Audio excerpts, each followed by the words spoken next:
Amreli fire emergency સર્વિસે 2 કલાકથી વધુની સમયની ભારે જહેમત બાદ આગ પર કાબુ મેળવ્યો. લાઠી રોડ પર આવેલ તથાસ્તુ વિદ્યાપીઠ સામે ટોડા ખાતે આવેલ ફીધર સ્પિનટેક્સ પ્રાઇવેટ લિમિટેડમાં રાત્રિના સમયે આગ લાગવાની જાણ ફાયર એન્ડ ઇમરજન્સી સર્વિસના કંટ્રોલ રૂમ ખાતે કરવામાં આવેલ હતી.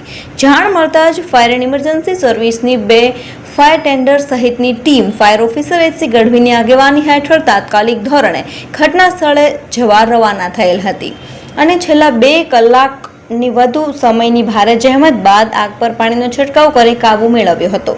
આગમાં કંપનીના મોટા પાયે નુકસાની થઈ હોવાનું પ્રાથમિક દ્રષ્ટિએ અનુમાન લગાવાઈ રહ્યું છે.